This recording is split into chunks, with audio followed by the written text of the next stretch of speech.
Good morning, ladies and gentlemen. Welcome back to the Shadow and Sun Show, and welcome to your Friday morning edition of Second Breakfast with me and whatever the cat drags in. I hope you guys are having a great day. It's Friday, got a busy weekend. It's the wife's birthday, and she's she got the day off and doing mom stuff.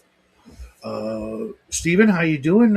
Saw there was a bunch of you folks in the chat this morning for my second greatest RPG GM sort of guide video this morning.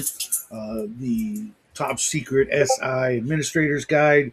It's just a great look at the origins of role playing game theory, the do's and the don'ts, the etiquette, and just all around great advice for aspiring young GMs from 1987. I don't know if there was anything prior to that that really told you how to be a good GM, all the things you thought you knew but you didn't, and it's always been in the back of my mind, looking back on a lot of the advice. Hey, Squirrel, how you doing, man? How's the wife? I am going to try and get some painting done. I didn't get much done yesterday after the show, or even during the show. It was such a wild show yesterday. I can't believe we went for 4 hours. Holy crap. I haven't done that in a long time. What's up, George? George, those videos are freaking on fire. Even though that guy's handsomer than I am, if that's possible. Nicely done.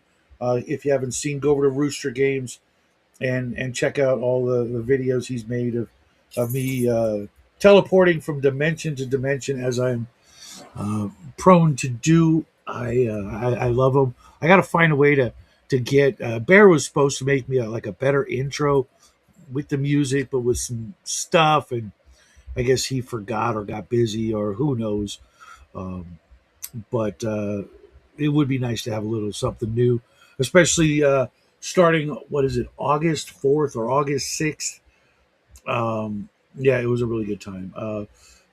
That'll be the beginning of our seventh year doing this thing we do here on the Tube of Views, and I got a bunch of things I'm working on behind the scenes to get you guys some new stuff. What do you guys think about taking a little trip down memory lane, looking at the old minis, how they used to be, how much they've changed? I was talking with James L last night, and I was turning him on to uh, Heritage Miniatures. What's up, Mobius?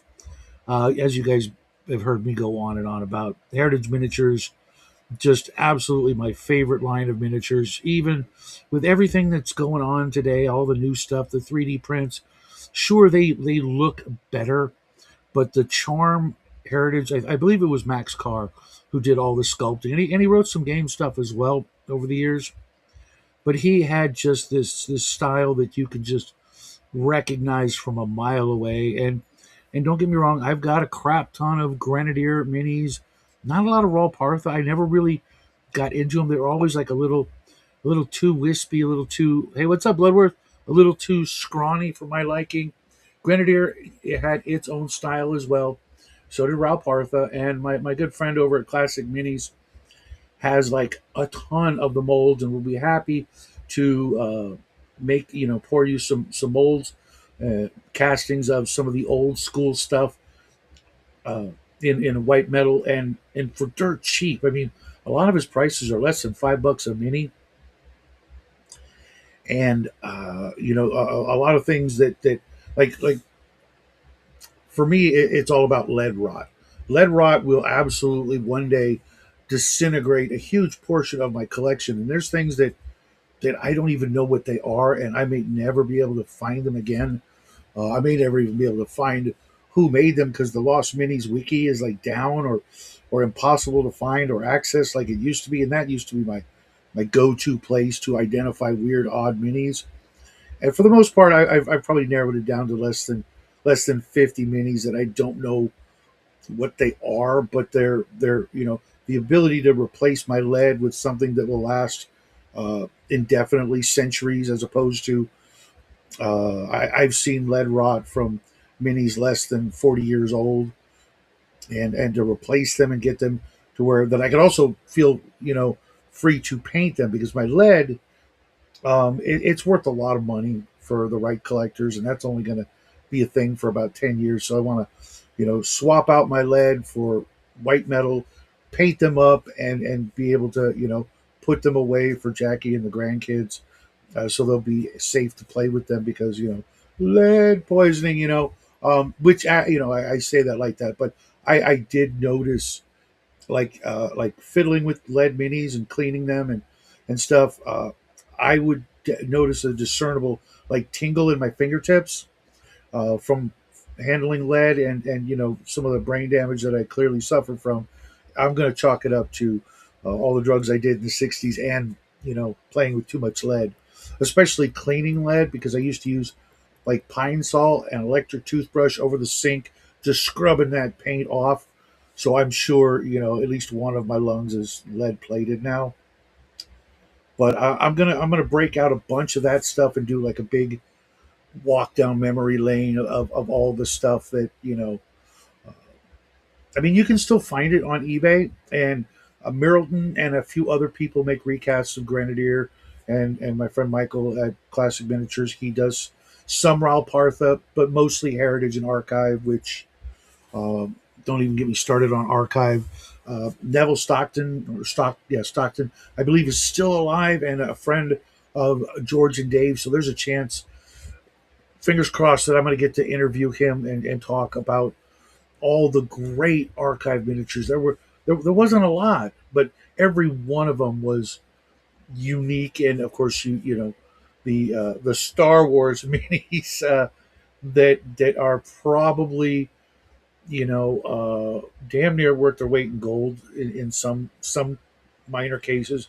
I knew they don't weigh a lot, but there are some archived Star Wars minis that are just out of this world. The Stormtrooper with the rabbit ears, the upside down R2D2 with the rat tail, the Duck Vader, and uh, hell, even the robot from Metropolis got popped into that line, kind of like a female C3PO, which I just picked up another one last month. I just lucked upon it because Jackie was looking for a female robot miniature for one of his player characters, and I showed him that one, and he wasn't really thrilled with it. But I'm like, oh my gosh, I've only got one or two of those, and it took me forever to find it. So I went on eBay, and I found one for like $11, and it was amazing because the guy who shipped it to me wrapped it in bubble wrap and then put it in like a, not like a pill bottle, but like a really small, like almost like makeup cream or something bottle that was spark, spotless. Just they cleaned it out really good and put it in that plastic container, so that when I got it, I'm like, "What the heck is this? I didn't order anything." I open it up, and there's that mini where it would have taken like a gorilla to beat on that package to have harmed it in any way. I'd never seen anybody pack a miniature like that, and I bring it up because I pride myself in packing minis for sale. Unlike anybody else, I managed to get, if you're familiar with the old Asmodeus miniature from Heritage, it was Asmodeus, but he had this one arm that had this like staff or rod, but it was like it was lead, and the handle of it was needle thin and about an inch and a half long at the skinny part and higher at the bulb at the end. And I managed to be able to get those back and forth to people in the mail without any damage, because there was no way to repair it if it broke, and they often did. And I've got several that are just broken. There's nothing I can do to fix them, because there's no. I mean, it would be like trying to glue. You took a toothpick and cut it in half down the lengthwise, that thin of a piece of lead, and trying to get those two pieces to glue together. Old Samsonite commercial. Yeah, I was thinking exactly that. Um, but I pride myself on getting things to people in the best condition possible. Speaking of which, I haven't heard from Mike. Mike, you out there? Did you get your prize package? I hope so. I know you and the wife and the kids have been kind of busy with family stuff. but I sent it out. Jackie actually mailed it for me last Saturday, so you should have gotten it by now, considering we're in the same state. And I hope you're enjoying it and reading it and getting the most out of it. I certainly enjoyed the shit out of it. It was interesting to say the least. Just really dated, but the art is just so beautiful. And yeah, so this weekend we'll begin actual work on our Super Soaker for the Super Soaker Challenge. Although I didn't see anybody confirm that they were going to join us, and if not, what are you doing with your life? I mean, how hard is it? Come on, guys. Grab a Super Soaker, squirt gun, do it up. Then you'll have something really, really cool and interesting to hang on the walls. Like, what the hell is that? Oh, it's just my, Mark 12 blaster pistol. Oh yeah, yeah. No, don't touch it. It's the deadly weapon. No, it's just a freaking squirt gun. But I'm trying to do a little bit of painting here, just stuff that I can like mindlessly do without having to focus. I've got these little here. I'll show you.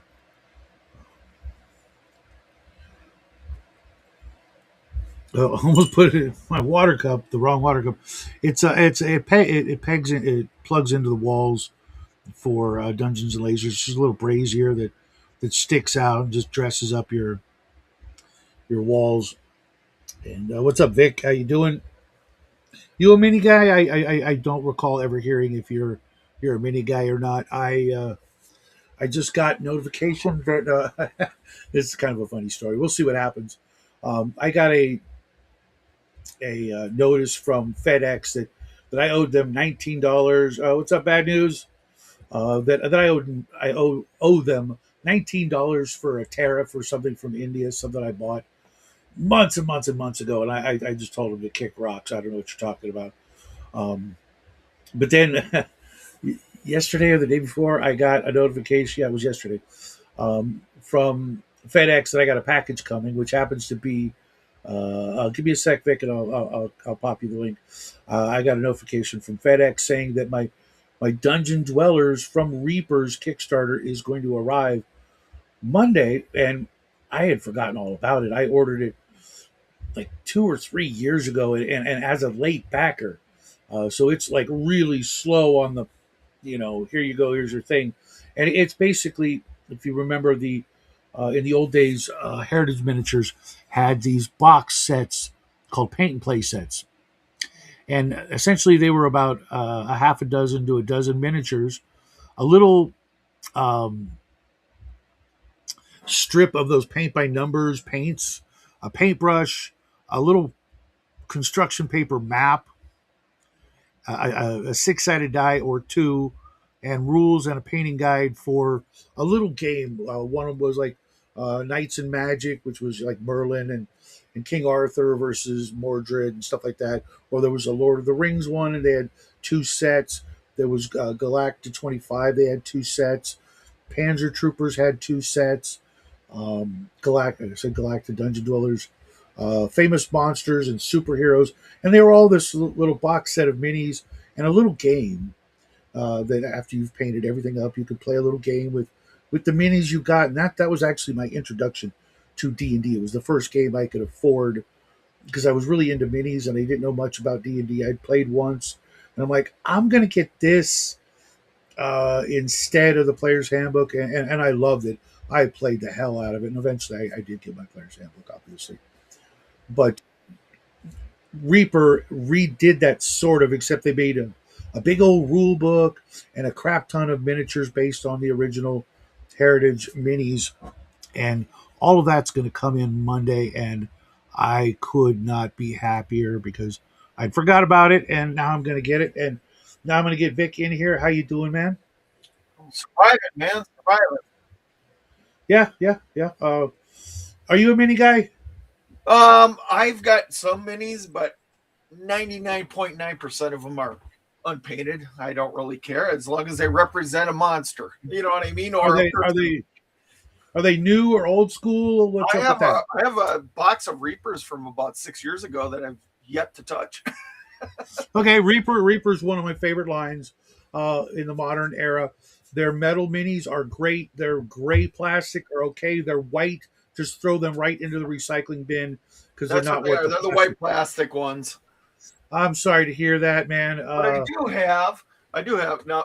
That's a cold Wait, iron. give me a second here. I'll make some people jealous now. Uh oh. Here we go. Time to brag. Well, yeah, here's a little. Well, I gotta do some rearranging here, but go in back in there. All right, here you go. I'm sure some people will recognize some of this stuff. Oh, Grenadier Gold Line. Yes, you know what? You want to hear something amazing? Well, here, Which sets? Could you show the sets? I'm curious. Like what sets are they? Oh, more. Oh, wow. Looks like you have some of the sci-fi sets or okay. I've got Shadowrun. the Dragon Lord Grenadier, the Black Dragon. Okay, I had I've that got one. the what is this one? This is the figure set. Not recommended for children. Well, no shit. Oh yeah, that's the Beholder set. That's a good set. Yep, I got the Beholder set. Let's see here. I've got the Dragon Lords. Okay, I had that set. I don't have it anymore, but I had it. It's a good set. And let's see here. Another one here is the Royal Guardsmen of the Undead Legion. I never had that set. Cool. Let's see here. I've got the Dragon Killers. Never even saw that set. And I've got the Huh. Adventures of the Golden Quest set. Okay, that might be that or the other one. Um, Back in the day, Grenadier had this anniversary or some sort of weird promotion, right? And they gave away a gold wizard and a gold orc. I think it's an orc. That was like either gold plated or solid gold, right? Right. Oh, I've got that set. Everybody had that set. That was a big set with the Balrog or whatever, the fuzzy legged demon. That's a good set too. Everybody had that one. Um, And the last one is the Comedy Lords. no way. With the half elf, oh my god, I have that set. That That was a one's eBay. That was not an eBay. That was a uh, Craigslist grunt. purchase. Somebody had said, "I don't want these anymore," and I was like, "How much?" And it was like $120. I think it was for all those. You can get that just for the comedy lords on a good day. Uh-huh. Um, well, so they put out these randomly inserted gold minis, Okay, right? keep Like real talking. gold. And I managed to find one on accident in a lot of miniatures. I bought this lot of miniatures and I'm going through them, and I noticed this one was gold on the bottom because they had painted it. I'm like, oh my god, what? You know, when I realized what I had, I'm like, some dumb painted over gold with acrylic paint. What are you thinking? You know, not that it's going to harm the gold or anything, but it would be a bitch to clean because anything that will clean the paint off will also reverse electroplate the gold off it if it's gold plated.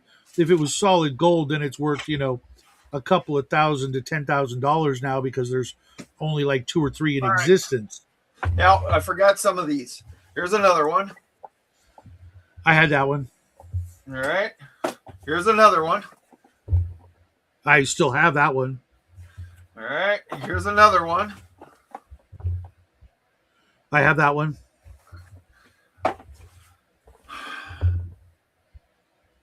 Hirelings. I think I think I have that one. I don't know. I'd have to go check. Some of All them right. are less Here's memorable, as you a can imagine. I had that one. That looks like the cover of the other one, though. Yep, I got two of them. And then Oh, I've okay. got the Balrog.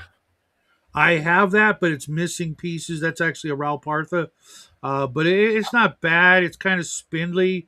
Like I said, Ralpartha was very chintzy on the metal. They would make their minis very, very anorexic looking, in my opinion. Yeah. Well, you But know what? those are That's one of those Craigslist things. I mean, if you don't pay attention, you're not going to find that kind of stuff. And I was paying attention for a long, long time. I would go up there every week up on Craigslist. And because it was becoming unpopular, I'd go up to Craigslist and look around, and I was like, "Oh, I have this Dungeons and Dragons thing. I got a 144-page deities and demigods for $5 off of there." wow. So, and then I got That's a another hell of one for 100, or I got another one for 25. So I've got two of them in my collection. So, I I've mean, got one of each of the two, but I don't have two of the good one, but I got my original that I got from Gemco back in the day, and that's enough for me. If I find another one for under, $50, I jump on it if it's yeah, in better I mean, shape I've got, than the other one. but see, that's how I grew my collection. See, I got my four sons, and I was like, okay, well, I want to get them all originals for everything. You know Yeah, what I mean? exactly. So Uh, to buy like uh one deities and demigods, I'd have to buy a whole collection, and it was like, okay, fine, I'll buy the whole collection, get it home, and I'm sitting on 8 deities and demigods, at least 8 dungeon master guides, at least. You know, really, yeah, I have one shelf over to my right here that is got like my favorites, my ultimate collection right here. If the house is wow, burning down, this would be go first. My other right. collection is sitting over on the other side, and I've got all the box sets for the basic, and then I've got everything else. You know what I mean? It's all my duplicates, everything are over there. I'm gonna have to. We're gonna have to maybe make a deal, man. You got some stuff I wouldn't mind getting extra copies of, if you're Well, interested. I and the thing is, too, Shadow, is when did my collecting, I wasn't looking at additions besides the deities and demigods, and it was like, oh, okay, deities and demigods. It's come to find out, I picked up in one of my travels, and this is a well-worn one, but it's one of the red cover monster. ooh, nice, Yeah, nice. so it was like, oh, well, that's another nice addition, and Yep. then that's a $5 purchase off of somebody. And then I think I got a second. Wow, I got a second one too. So nice. I mean, I would highly recommend getting like a fireproof safe, yeah, like the little handheld ones, and yeah, just put in your primo editions in that, so you don't even have to do anything but grab the handle in an emergency.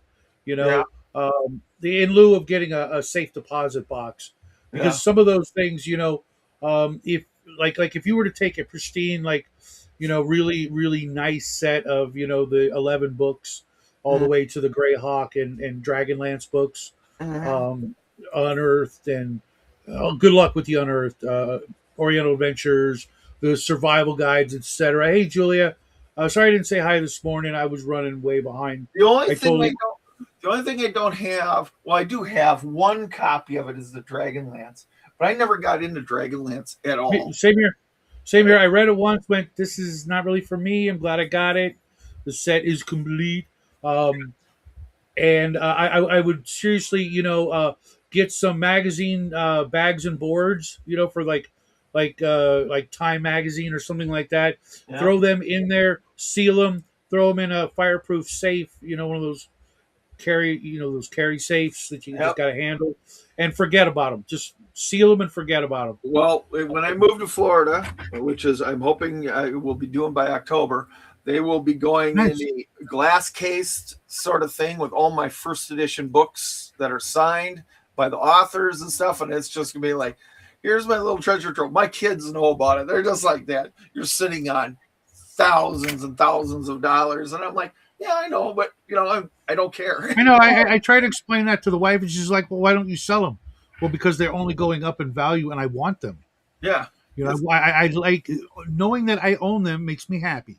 Well, Okay. that'd be Um, like if you had a car in the garage, like a '56 split windows Corvette, sitting in your garage, and your wife says, "Why don't you drive this thing?" And you look at her like, "Are you out of your fucking mind? It's got 3,000 miles on it, 4,000 miles on it. I take this on the road. next thing I know, it's going to be A, stolen, B, you know what I mean? You're sitting there going through all the possibilities. It's pristine. I know if I brought this to Barrett Jackson auctions or somewhere like Long Beach Mhm. or not Long Beach, is it what's the one up in Northern California where they have the car show? I don't know. I'm not a big car guy. I go to It's, car it's, shows every it's year Pebble here in Beach. Palmdale. It's Pebble Beach, the Pebble Beach car Oh, show. okay. That's where like Clint Eastwood brings Bullet and all those cars. If you brought Nice. that up there, I mean, somebody'd be like, okay, write a number on this check, and Mhm. that's what I will pay you for your Jay car. Leno or some shit like that. It'd be like, yeah, you know, I'll put a bunch of zeros and you put the number in front. Yeah, You know, 'cause when I'm gone, I don't care what people do with my stuff. I would prefer it not to end up in a landfill. But if right, they want to, sell it to pay for college or a life-saving operation or something, it'll be like, okay, that was fate, destiny, whatever you want to call right. it. And because I planned ahead, because like mutual funds and stocks and bonds and crap like that, um, you never know. But with the D&D books, for the next 25 years or more, they're going to go up in value and be worth a lot of money. And even, as far as 50 years from now, they might still be worth money to very select collectors who know what that is. Okay, Um, let's back up the truck here just a little bit. Um, Gygax died. When did he die? 80 or 90 or 2000, let's say, 2010, 2009? Was it Gary died in 2009? I don't know. You know what I mean? Gary Gygax. That's a respectable number, Julia. That is very respectable. Um, Gygax died in 2008. provided it's not taking up like two houses. If it's in like one room, that's nothing to sneeze at. But Gygax died in 2008. At the 50th anniversary, his likeness is going to be public domain, sort of just like Albert Einstein's. I found out Albert Einstein's likeness is now public domain. You can use that for T-shirts, blah blah blah blah blah. And when it gets to that point that you can take those books, those Dungeons and Dragons books, and reprint them all you want, I think the game will make another resurgence back. They'll be like, nope, here it is. We're going to have another resurgence of Provided, Dungeons and Dragons that will be provided something really weird doesn't happen or really bad, and we're back to living in Stone Age huts, or right. everybody's plugged into the internet and doesn't care. But yeah, I mean, look at it like this: the Gnome Press Conan books. I've got the Mhm. whole set, and if I were to sell it right now, it's $2,000 for 6 hardback books, Right. and that's only going to go up. And they're not quite 100 years old, but they're almost. Right. And something like that has become part of, the culture, if you will. Right. And they're still going to be worth a lot of money. Sherlock Holmes today, an original Arthur Conan Doyle collection or whatever, Right. which I happen to have, worth you know I a picked up lot at of money. Goodwill the other day for $2.95. I bought a first edition token companion that was printed in 1971. I just walking by the shelves at Goodwill, just saying, oh, okay, I'll just go check out and see what they got. It's Always okay. always check. You And I never know. looked and I'm like, what is this doing in this odd place? And I was like, I reached in, grabbed it, mint condition, probably only been opened like one time before because you can hear still I, hear the I, I have a dragging, copy. I know. I read it and I'm like, eh. but Um, it's $200. It's going up to $200 on eBay for just that print. mhm. And I was just like, okay, $2.95. I mean, I checked it out right away. I put it on my cart, and I said, that's going home with me. I'm I not, picked I'm up not a I fool. picked up a first edition Doctor No Yeah, a couple of months ago and just put it on a shelf. yeah. Because they've all now been sanitized. To get rid of the Well, no words. a couple of years ago, my girlfriend and I were going through the book. I think it was Arc or somewhere like that, and they had both books of the Julia Child's cookbook, and I was like, "Oh, let me just check." I just, did the ISBN check on it real quick. Those are going in my box, what I mean, right away. I was Mhm. like, "Holy shit, that's expensive stuff." You know what I mean? I mean, you're not going to get that out of a Betty Crocker cookbook or something like that, but those are No, like, "Oh." Yeah, they're If you, you know. that's the number one rule of speculation and buying and selling of old stuff is know what you have. If you know the exact everything, the you know, whether it's the UPC code or the ISBN number or Mhm, what it's called, you know what it is, the mhm. brand name, etc., and you go and you search it up, you know, or you can sell it with the title and just leave it on eBay or wherever for till somebody takes a nibble. Mhm. You will definitely never go wrong with that stuff, you know, barring a world war or some catastrophe. You know, as long Well, as I mean, Western civilization if and you're even only beyond spending that. if you're only spending $2.95, which is what they sell hardcover books at my Goodwill, right? If you're only Mhm. spending $2.95 for a book and you automatically see it's worth $65, don't be stupid. Grab it and go. You know what I mean? It's just like Mhm. you've made money walking out the door. You go home, and if you want to put it on eBay, do it. But if you hold it for longer, you know it's going to appreciate in value. You know what I mean? So, Okay, Julia, I great reference. I have about 30 to 50 of those big plastic totes because some stuff isn't packed away. That's why I say 50. Full of exactly that kind of, you know, oh situation. God, I don't even And want to know. I don't even want to know how many Baker boxes of books I have. I mean, I know I got at least two pallets of Baker boxes that are 6 feet tall in a semi trailer, wrapped and shrink wrapped and everything else that have original Star Trek, Star Wars, uh, mhm. and all kinds of that stuff. Books and collectibles that are just sitting there and just like, oh, when I get to Florida, I'm going to be unpacking all of this stuff and I'm going to be like, okay, what am I going to keep and what am I going to sell? You know what I mean? I mean, like, there's a book on Star Trek. It's called The Stitch of Time. I had that signed by Andrew Robinson after he wrote it, like a month after he wrote it, and it's worth more than $400, and it's a little tiny paperback. You know what I mean? It's like oh damn, I didn't even know that was worth it. I've got all of Mhm. James Doohan's, you know, Scotty from Star Trek, all his Mhm. novels are sold, and they're sitting in. You know what I mean? So it's just it's amazing. You know what I mean? Mhm. Yeah, yeah, it is. It's the first book in Ian Fleming's James Bond series, and it's in amazing condition. I'm like, I had a you know, chance to buy one of those at a place here in town called Uncle Hugo's Sci-Fi Bookstore.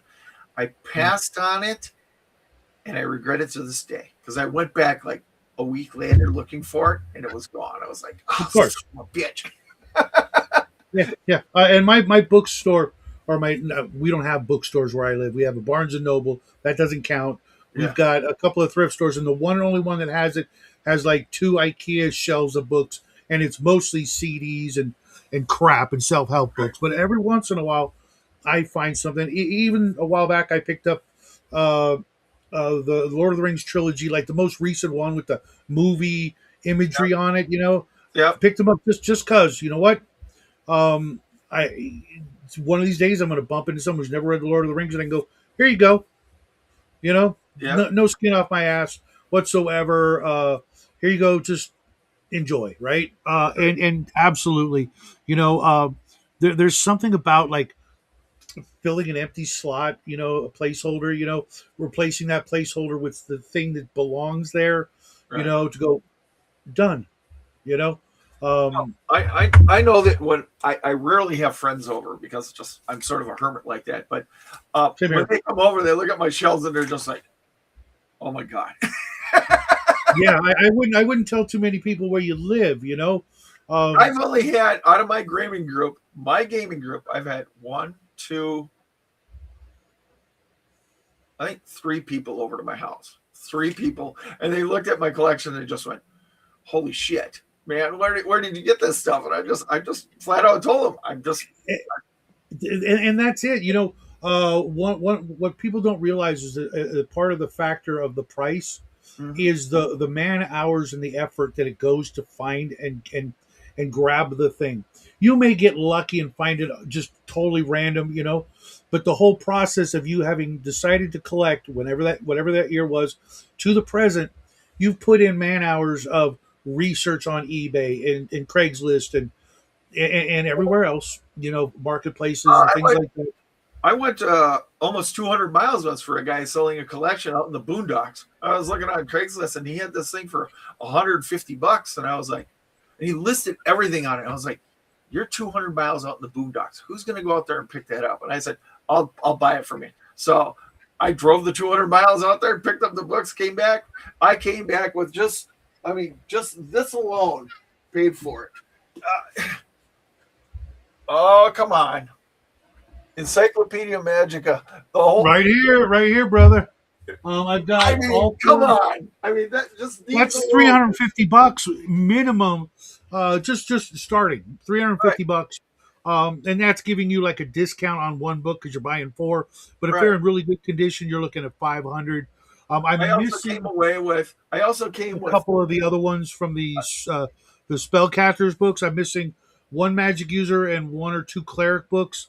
But because they're odd, Right. numbered or whatever, it's going to be hard to find them. But I will get them eventually. And it sucks that you got to lay them down flat, right?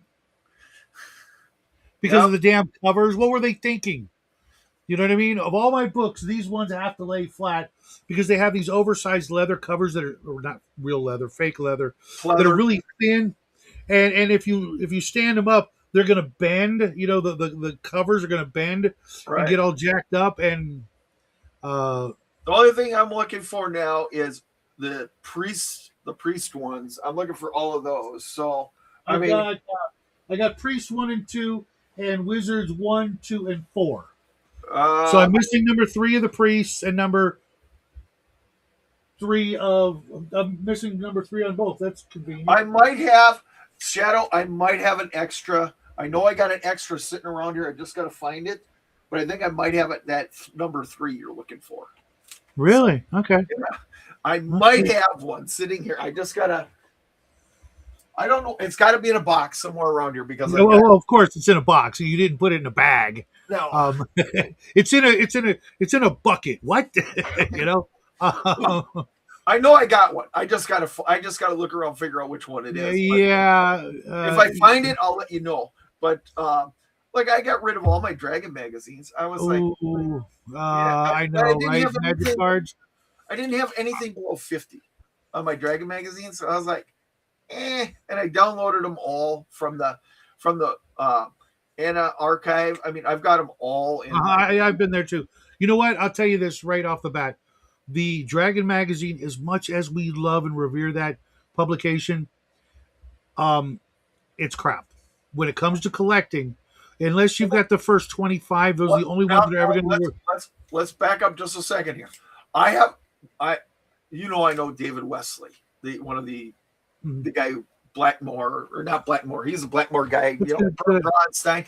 He has a pristine copy of Dragon magazine sitting at his house, and he showed me it one day. I said $800 right there. he goes.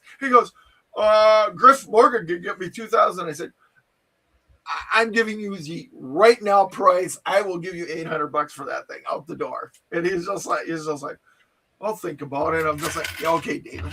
I'm never gonna get that out of him, but it was just like I would give $800. You know what? That thing will be instantly in a frame on the wall and ready for whatever. It'd be go get graded and everything else, but it would be, you know what I mean? It would be on the wall for stuff. That's like I got a somewhere around here. I got number 1 Advanced Dungeons and Dragons comic book somewhere around here. I've got those. I've got all those. Yeah, Um, I just got number 1. yeah, So and I got them by buying a collection, and I did. It might be the Dragonlance ones. I don't remember, but I never opened them.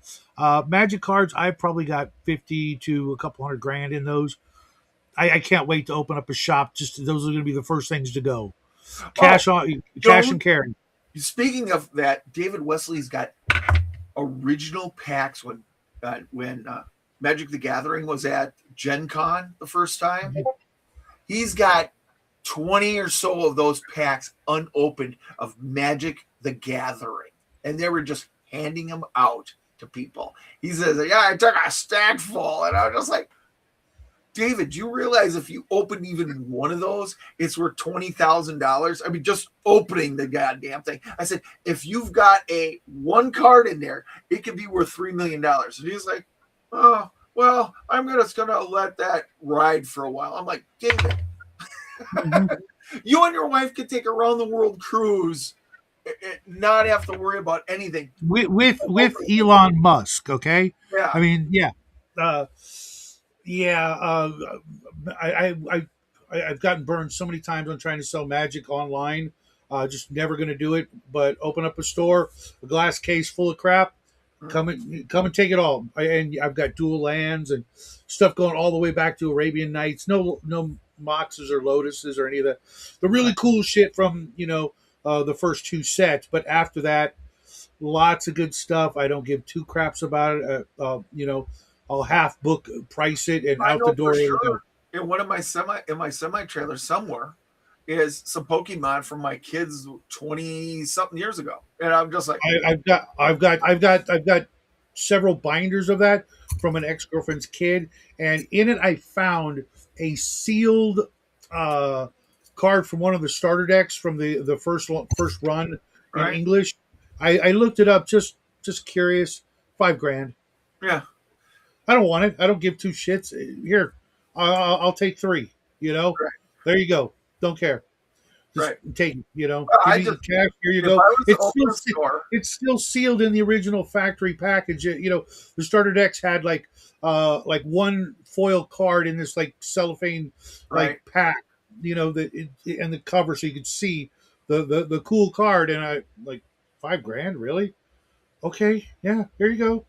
Yeah. Um, Well, and if and I was to open a store, I would do the same thing you're doing. I'd have a glass case, security up the ass, and I would just be like, okay. And any mom that came in with Pokemon cards or whatever, I'd look at them and go, yeah, I I really don't care.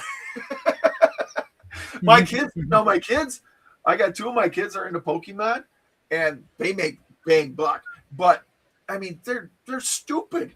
These kids, they'll sit in front of Best Buy or Target or Walmart at 3 a.m. in the morning because there's packs are coming out, and they'll go in there and buy out as many packs as they can, and then they're like, "All right, I got a $500 pack." I'm just like, "Yeah, I'm not willing to sit in front of your store for Yeah, 3 yeah, hours." yeah. It's I got into it because I was dating this girl. And she had a daughter who was into it, and I did the typical boyfriend thing, and I even was a referee at the tournaments at Brookhurst Hobbies for a while, and I got some of the pins and stupid crap. I was just doing what you do when you think it's serious, and it didn't work out, and I ended up with all that crap.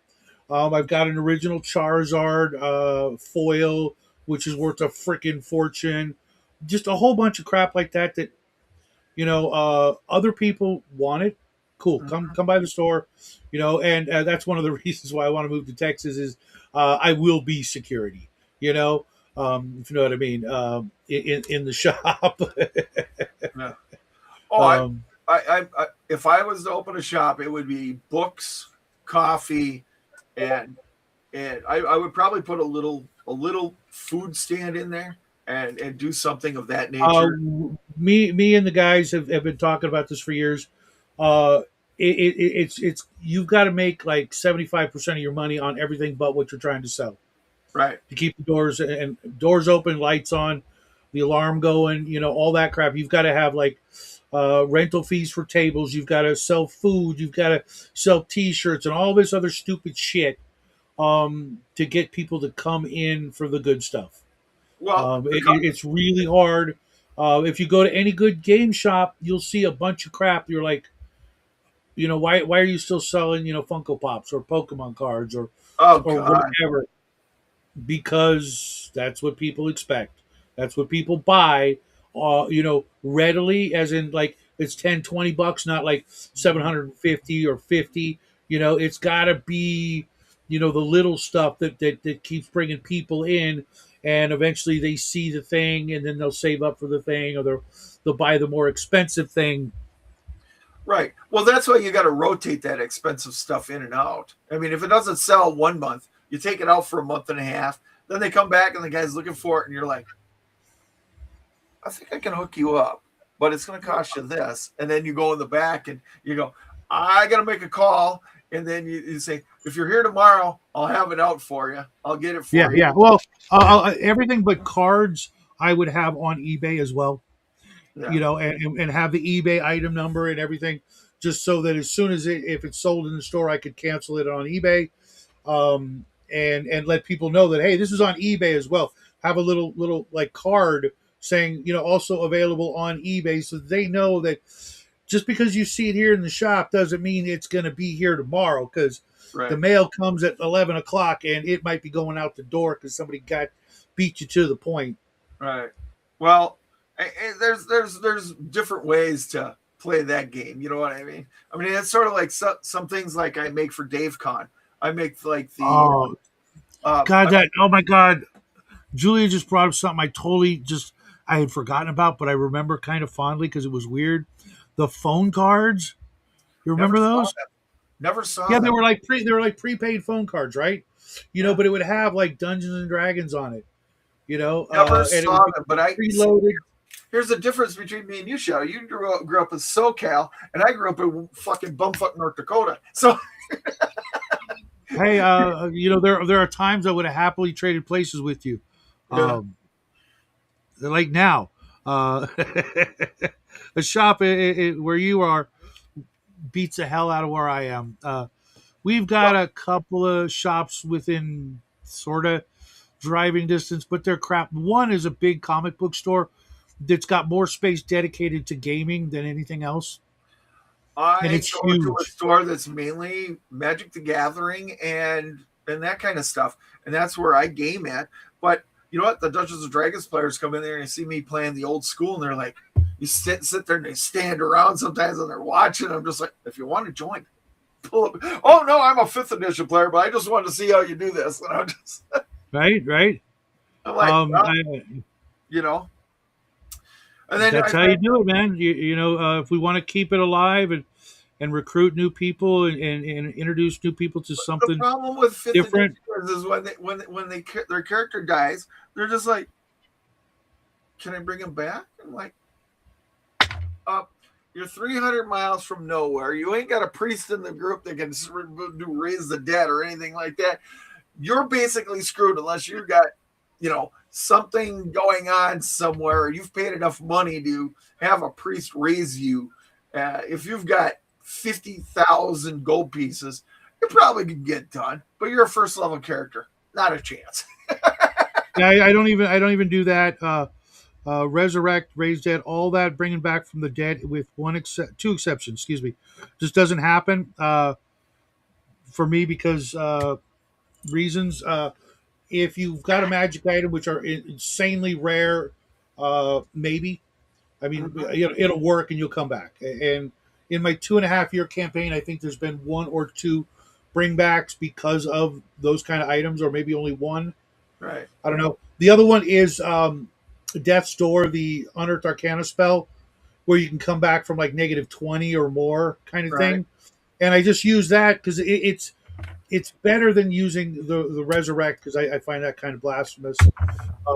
And it allows you to use the great, mostly dead line. Mhm. Well, he was mostly dead. He wasn't completely dead. He was mostly dead. Yeah, That way, it's easier because it's like a third level spell yeah. instead of a seventh level, and it's just like, okay, we're not going the full, because here's the problem with all resurrects, in my opinion. Okay, say your character gets resurrected, right? The gods deemed it you worthy of being resurrected. What happens if you die the next day because you're playing the game the right way? Right. The gods didn't know you were going to just die the next day, Yeah. or the gods didn't protect you because now you're on this quest for them. Doesn't Mhm. that, in any other story, when you come back from the dead, you get plot armor to go with that. The Mm-hmm. gods didn't just bring you back for you to freaking, fall into a pit trap and die. Mm-hmm. So it like it implies that you should now have plot armor. You don't have to give it to them, but it's like, why would the gods go out of their way using such a high magic to bring your dumb ass back, only for you to get killed? Even if it's like 3 months later.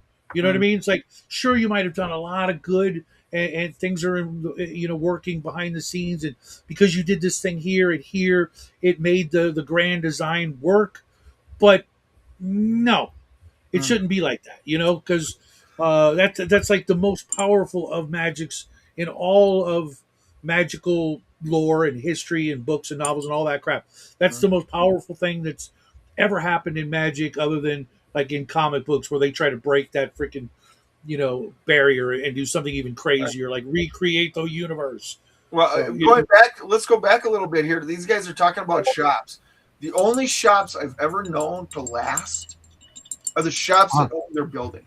The biggest problem is that it's a cash flow thing, and having a rental every month killed a lot of those shops. If they if mhm, they owned their property and the shop, those shops lasted for a good long time. If they didn't, mhm.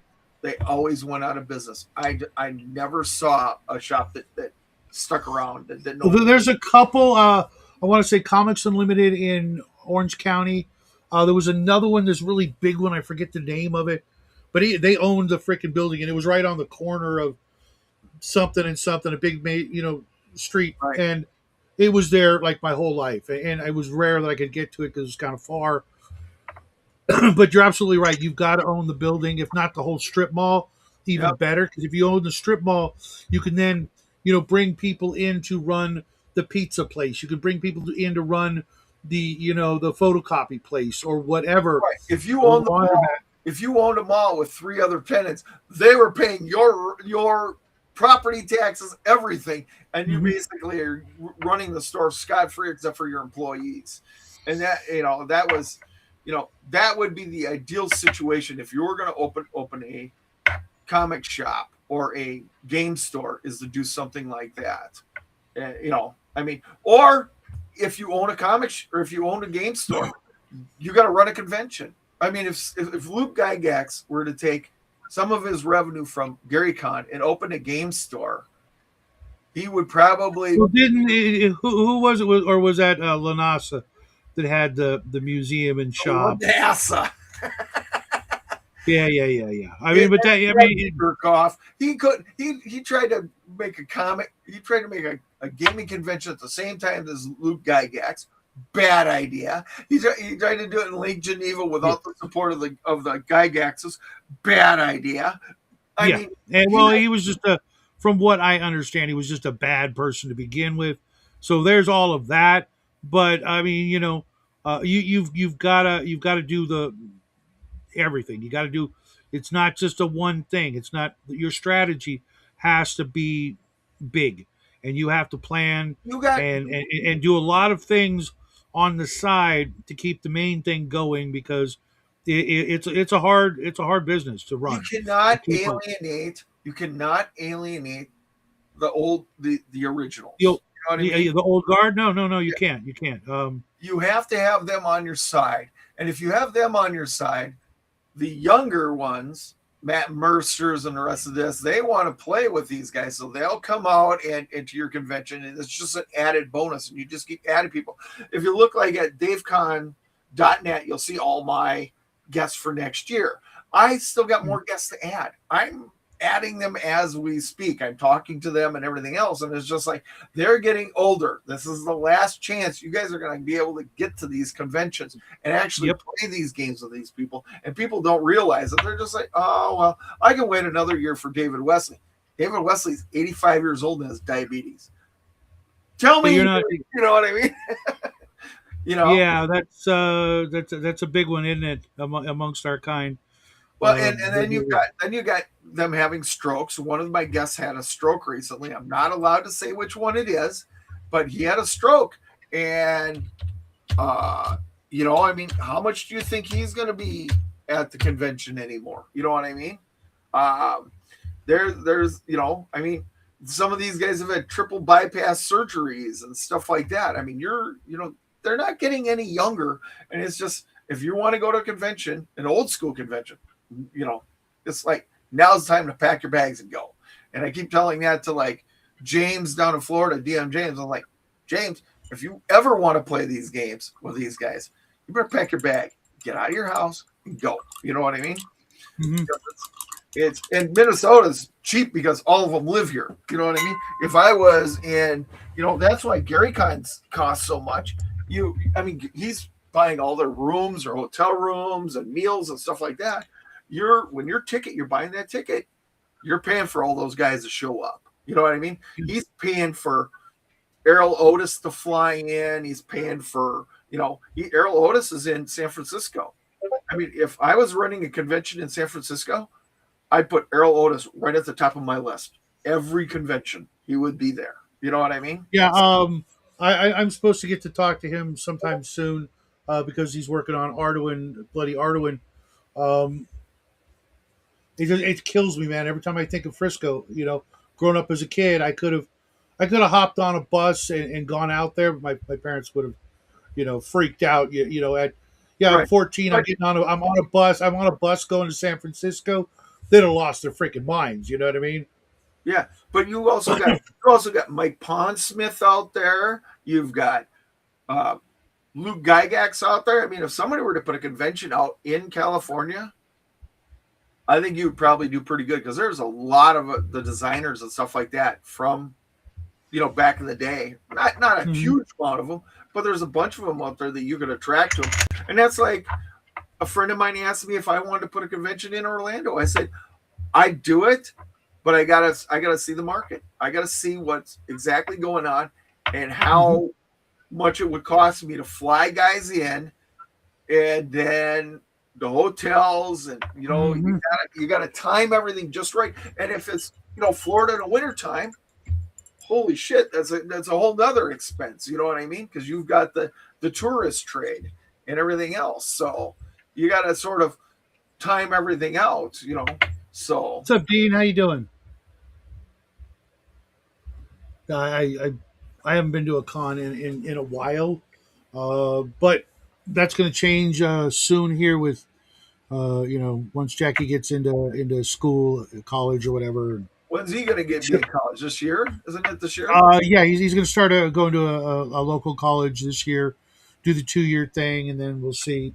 Um, That's a smart. You know what he ought to do is tell him to do some online courses that are free and get mhm, so he doesn't have to pay any of that bullshit because they're accredited and just mhm, they're free accredited courses. I told my kid to do it, and they're starting to do it because they're like, I'm like, look at how much you're paying for a credit, and you can mhm, do the exact same course online for free and don't have to worry about, you know what I mean? And you can get your accreditations, your certificates, and mhm. this and that. I said, don't, I'm sorry. College is college. You got something to hang on your wall. But in the end, it's the experience that these employers want. They're going to look at you and they're going to go, okay. They look at Shadow and go, Shadow, you got a degree in so and so. That's great. How much experience you got? How many years of doing X, Y, and Z do you have? Mhm. Well, I don't have any. Well, this kid here is 25. He's got 2 years, 3 years ahead of you. I can hire him for, X number of dollars. Mhm. But if you're walking in there and you've got, let's say you've got 20 years experience and you've also got all these certifications that are stacked a pile high, they're going to look at you and go, oh, well, I can hire one of you and, or I can hire three of them, you know what I mean, to do Yep, the yep, same yep. things. And overqualified is something you're going to hear a lot these days. Oh, God. Real quick, Dean, what do you mean by Saharan wind? I mean, I live up in the desert, not too far from Death Valley. So, I mean, You live you're out, you're you're a Barstow. You're one mountain away from the Death Valley. I know where you are. I get the general idea where you're living at. Up on the hill, up the hill, up Cajon Pass somewhere between there and Death Valley. That's where I pretty much will figure you're living. and I grew up a beach kid, but it's real peaceful up here for the most part, and I dig it. But the laws are changing on so many things that I just Let me tell you that they're doing that here in Minnesota too, and I'm just like, nope, I got to go. I mean, they've got laws up here that are just ridiculous. I mean, like the red flag law, because I own a gun. My ex-wife said I threatened her, and I haven't talked to her in over a year. Yeah, if I said I threatened her, they come in here and take all my guns and everything else, and I'm held under suspicion. I'm just like, but I haven't talked to her. I haven't done anything to her, But Mhm. stupid red flag laws. I mean, it's just another gun grab and everything else, and taxes and everything else. I'm done. I'm done being a Minnesotan, or what. Mhm. I mean, I've had offers to move back to North Dakota. I've had offers to move to South Dakota for jobs, and I'm just like, uh, your arthritis starts to get you and everything else. I'm just like, I think it's time to down, Mhm. move to the beach and just live down in Florida way, and you know, but That's why I picked Texas because I can pick that desert area that I've come to enjoy and kind of need because with COPD, any kind of like excessive moisture in the air, mhm. no, no thanks. I'm already, feel like I'm drowning. Uh, So it's the each heat their own though. It's each their own. I mean, I'm yeah. a, it's I like the heat and and humidity, and being in Texas, I can take a drive and go to the beach. It's right? still there, it's in state instead of having to go to another state. And I've got so many friends out there, that people that we know. Ullman's out there, Bruce is out there, Nerdy Ogre's out there. Mhm. Uh, I know I'm missing some other folks. Mike Brian. Baldado, the Baldado brothers. I mean, you got all those people out there, Mhm. and yeah, I mean, I got an offer from SpaceX way long ago when they're just starting, Mhm. and I looked at it, and it was just after my divorce, and I went, I don't know. I could have moved down to Texas and been a millionaire by now, but guess what? You know what? It's. I was here for my kids, so I picked my kids over that Yeah, kind of. you got to. I mean, you got to. You know, the money's meaningless if they hate you, right? Right. And that's that. I picked my kids well over anything else, anyway. So I mean, my kids said I need a place to live. I mean, I'd open a bedroom up and say, "There you go. Here it is." Yeah, don't mind the D&D books and oh god, I've got this little table that's downstairs where I put all the books that I'm going to read. Right, that this is Hmm. like my cozy spot where I can sit and read. Hmm. And I'll walk in there, and Jackie's like playing a video game, and right on top of a very expensive book is what a cup, a glass, something. I'm just like, there's a very few rules that we make adhere to here. Everything is kind of what to do, but that's like, oh my god, the biggest pet peeve. Get your drink off that irreplaceable freaking book that I'm supposed to be reading. And if I find a moisture ring on the cover, I'm going to lose my shit. um Hey, I don't. None of my since started running DaveCon. I've got all my DaveCon stuff behind me and on the gaming table, and so there's like no room for any of that nonsense anymore. So all my D&D stuff is basically down here, except for some reprints that are upstairs, and I don't give a shit about those reprints. You know what I mean? It's like I can go to Drive Through RPG and get 5 of them tomorrow if I wanted to. Speaking of which, I'm a big fan of the reprinted Player's Handbook, Monster Manual, DMG from Drive Through. Mhm. They're solid, glossy, nice covers, solid construction. In addition to getting as many original copies, yep. Uh, I wish they made all of them. I don't know why they started making the monster books, Monster Manual 2 and Fiend Folio, in soft cover. Oh, that's nonsense. They should have made hardcovers of those, and they would sell out in a minute.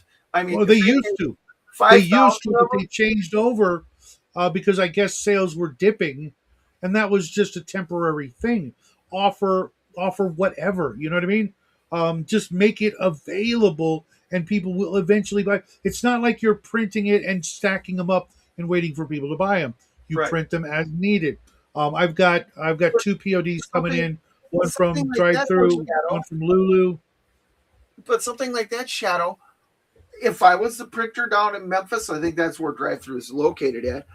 I print 5,000 fiend folios, stack them up on a pallet, put them up on the thing, and go. Okay, here's 5,000 Monster Manual twos.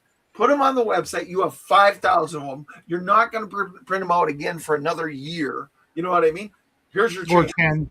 And word would go around the word would go around the industry like you wouldn't believe, and there would be guys going, "I want 5. I want 10." You know what I mean? Yeah, because I want a minimum of like 3 to 4 complete sets of everything. Right. So obviously, getting Oriental Adventures and Unearthed Arcana are really hard to get in any kind of good shape. I'll be okay with getting, because I found a place I could actually get a reprint of Manual of the Plains. I've got 2 copies because they screwed up one of the copies, and I told them, and they sent me the other one.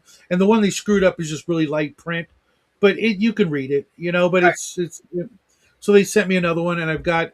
Well, you got the Unearthed Arcana from which Oh one? yeah, yeah, yeah, yeah, yeah. Oh, And as long as I've got that, I've got my original that's fallen apart with, in a special place, right, just cause, not like I mean, I use it a lot because I use that for rolling up magic items, not the DMG, because it's got new stuff in it. So why not, right?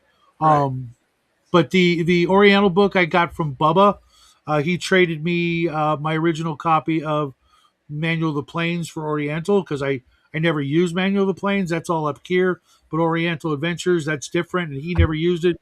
So we traded. He got the better end in the bargain because it sells for like $30 more. But it was like I was tired of looking for a good copy of Oriental Adventures, and right. I don't really I use don't that one I that don't much have either. very many of those. I got one. I don't know how many Oriental Adventures do I got. I got one.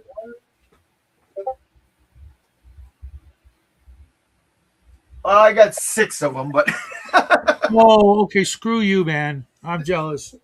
That's but that's excessive. one of those things, Shadow. When I was looking for collections, and it said I got an Oriental Adventure.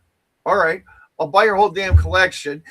And then I sorted through it. I'm like, okay, this is I'm teasing because I did the exact same thing collecting heritage miniatures. I have like everything I want and more, and I know the guy who's got the molds.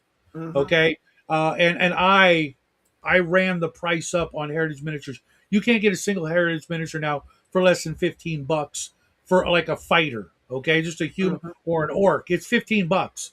It was much cheaper when I started buying them because I just bought everything on the market on eBay. I bought them all. Nobody could get them. They were all mine, and I picked and chose which I wanted to keep, and then resold the rest. But I dictated the price, and when I left the market, the price kept going. It started out at $10 a piece when I left. Now they're up to $16 to $18 minimum for any generic miniature from that company. You know, you know. Um, Here's the I thing know what that's too. like. Here's the thing too is they made a lot of lead miniatures up here in Minnesota, and Mhm. I was like, well, who are these guys? And one of them is still living. But he's got Alzheimer's or something. And I Mhm. was inquiring to see if I could get his molds, and he Mhm. just won't sell. And I know what's going to happen. This guy's going to die. His kids are going to throw out all that shit. And Do you know his name? Because if it's Tom Dye, I'm actually good friends with him and trying to help him because he's trying to sell all the old minifig line, which is the original, like fantasy role playing game miniature line. That was the oldest of the old, as far as I know. no, it's not Um, Tom Dye. It's another guy. But anyway, but he's got stuff from way back when, and I'm just like, oh, wouldn't it be nice to have a palette of that stuff, and then once a year spin it up and make lead miniatures and go, okay, I've got five nice, thousand. Mobius. You know what Nice. I mean? You got the problem with that is those molds, if they're not taken care of, Yeah, the rubber will decompose and you're shit out of luck and you got nothing. You'd yeah. have to like start that process up, print out, cast everything you've got, and literally use that as your masters to start all over. I mean, you'd have to be a millionaire to make it fly, and even then, you'd end up with a whole bunch of shit that nobody's ever going to want. It's almost time to just give up the ghost on a lot of that if it hasn't already been in production for years. Yeah. It's I just saw a video of a company over in England that still spins up the lead miniature. Grenadier Middleton. Yeah, I think it was, or something like that. They had a I video picked up some of online. their stuff. It's nice. It works. It's all nice. Mhm. Um, and I would get more, but I'm not a big Grenadier fan. I did make sure I got the Orcus because that was a classic Orcus pose. But he's like this freaking big, It's like, yeah, I'm Yeah, never gonna use it. I also have an original Demogorgon. You remember the tentacle yeah. dude that was used in Stranger Things? I've Mhm. got an unpainted, pristine copy of that fucker that I could put on eBay right now, $500, and I'd get it in a heartbeat. Oh yeah. You know, but 10 years from now, no. 10 years from now, I'd be lucky to get 100. So I gotta kind of start going through that stuff and understand that But see, this while is it might why be you cool own a to hang on building. to, If you own a game store, you can take that classic stuff, put it up high enough where people are just going to be like, and put it behind like a whatever glass or whatever plastic. barbed wire, electrified fence, yeah. Well, you can put it behind a jeweler's case and just put it there and just say, not for sale. But you know as well as I do, we all have this thing. Everything's got a price. Everything has a price. And that Mhm. means, if somebody came up to you, Shadow, and said, I'll give you $250,000 for your entire collection of Dungeons and Dragons, I would tell them to get bent. you would? Okay. Then he comes back and says, re-looking at it, he says, I'll give you $500,000. You're just not Not even, going. it's not. It's there's stuff in there that it just Well, you never know, but you don't if without examining it. now if I was in my hospital bed dying of cancer and I had like a week to live, I'd be like, yeah, yeah, Right. take it. I would quickly tell my son, okay, take this, and this out of the collection. Let the Mhm. guy come in and empty the room. You Right. know, But because there's some things, like my original player's handbook. Okay, right. I can roll it into a tube. Okay, it's got packing tape. I mean, I could bend it into a Right. tube. Right. Nobody is gonna want that, Right. but I'm getting buried with that, and it'll rot and it'll decompose. But I'm getting buried with that. Well, that's why you just got to put it in a you got to figure out how to preserve it forever. And so when somebody digs you up in a 10,000 years, they're gonna go, "What's this?" Player's handbook, right? It's in one of those slabs for comic books. Yeah. Unfortunately, when they open it, the air it just turns to dust, like in the I Elric I book. was joking with the girlfriend. I said, "Okay, fine. You're not gonna let me have a Viking funeral in the middle of the ocean. You know what I mean? Just burn me and let me sink." I said, "Fine. Here's what I want you to do. I want you to cremate me. I want you to put me in a Teflon or not Teflon, a titanium container, and I want you to throw in a USB drive of my DNA." How it's made up, and I want you to put on the outside some assembly required. Engrave it right in there and say some assembly required, and just I don't care. You know what I mean? So Sorry, Julia, I have no idea what you just said. I somebody don't said speak something German. about East Tennessee in here, about them having a convention or something, Smoky Con or something like that. Yeah, here is Yeah, bad. that's bad news bears. Uh, Bards. what is that? That's a Death Angel Aaron Shadow. Roop has something out there after my convention next year. It's the same weekend. It's he has a big convention down there for and he brings people in, but Jesus Christ, $2,000 a night or $2,000 for the weekend to just go to that, and he's only got 40 or 50 people. I'm like, no, I'm not that good. What is this again? I think it's called Green Mountain Con, if I'm not mistaken. That's not the one where you fly out to play D&D in a castle, is it? No, Okay. no, it's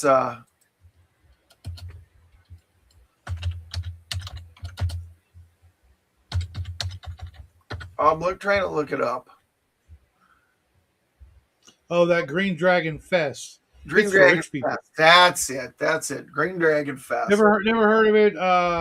It is a bullbuster amount of money to go to that thing. It is ridiculous, and it sells out right away. But sure, and he brings in, Kelsey, whatever her name is, and from Shadow Dark, and he brings in Dan Masters, Professor Dungeon Master, and those guys. But I'm just like, Yeah, I know if I went to a thing like that, I'd end up swinging on somebody, or they'd swing on me. So no thanks. I don't tolerate certain things in person. Um, and I know it sounds immature and childish, but Hey, yeah. Bedford Bard. But here's my thing. I'm on number 6 for Dave Kahn. Make sure you have something unique for the guests. Like I do like flip chips that for the dungeon masters and stuff. Make sure you have something unique every time for the guests coming in. This is my thing for every year. I do this. After the first year, I started doing these. And having something unique will set you apart. And only make like 500 of them, and then later on, you've got a couple hundred sitting in your collection. And You mean like these? right, I yeah, mean, top that, dude. You got to admit that's these that's swords were right. But freaking you gotta have crazy. something unique that says your convention, and that uses it. They use it at the table a lot. And everybody I've given these to use them because it's a one. It says 1, 2, yes, no, left, right, up, down. So I mean, hey, does the player say? Does the player agree with you? Yeah, okay. I took my mind right out of it. So this is what's going to happen in the plot. You know what I mean? Mhm. So I mean, do something that's unique that will carry over, and then find an artist. Here's my advice: find an artist that will do your artwork, like the one that you're seeing behind me here. This is done by Mhm. Bill Hart, and he's been doing my art now for a I couple mean, years. like Yeah. yeah. I have a problem with my temper sometimes. But do something unique and find an artist that will work with you every year, and it's a lot easier for doing that. I use Oriental Adventures Mobius um, uh, Oh, in my D&D campaign. I still use it uh, because see, here's the thing. I don't look at it as it has to be like. Let me put it this way: like you could have a samurai that's an elf. You could have a samurai that's a freaking half orc. You don't have to be Chinese because they don't have worlds that are based like that. Where like here's the Middle East. My Al Akbar whatever setting what Al Qadim or whatever. You know, the cultures are the style, but the actual physicality of the living creatures that live there don't have to be that. It's like with monks. Everybody says like, well, you should only have monks that are Asian. I'm like, no, what? That's no. insanely racist to me. Like, okay, for example, my view on the king, the kid, and John Amos's character in Beastmaster. To me, those guys were monks, Well, I right? mean, come on. They had monks in England and Scotland. Well, yeah, but the traditional like or Player's Handbook / Oriental Adventure monks, they're meant to be like Kwai Chang Kang, from Kung Fu, versus Friar Tuck. Mm-hmm. And I don't see why you couldn't have a monastic order of martial hand to hand dudes that could be made up of all kinds of people that drop off their orphan kids here, and they just teach whoever, and it doesn't have to be, as particular, flavor of Asian. The culture and the trappings are, but the people don't have to be, because it's not a one-to-one or even close copy of Earth. It's play a monk in Boot Hill. It's a whole brand new world that evolved completely different. So you could have like my hobgoblins. They're all Asian. Mm-hmm. They've got that flair. They always have from the very beginning. They had that sort of kind of quasi samurai looking armor from the Monster Manual. It's just they have that style, but not that biology. If that makes any sense. Right. Well, hey, we ran into this in my campaign. Goblins aren't smart enough to use a ghillie suit. Why couldn't they? Why wouldn't a goblin know how to hide himself in the brush? You know what I mean? To stay away from getting murdered. You know what I mean? Why wouldn't I mean, there's questions that there's the why wouldn'ts. You know what I mean? I try to get these out of my players and say, well, they're not smart enough. I'm like, doesn't mean they can't learn. I mean, they learn how to Well, hunt. also, if you go by the original Monster Manual in the intelligence level, where they're at, and you look at the number, Mhm. if it says like low, well, okay, let's say I'm just spitballing here. Let's say low is from 6 to 5 to 7. Mhm. Well, I've run human characters with a 5 to 7 intelligence often, and that doesn't mean they're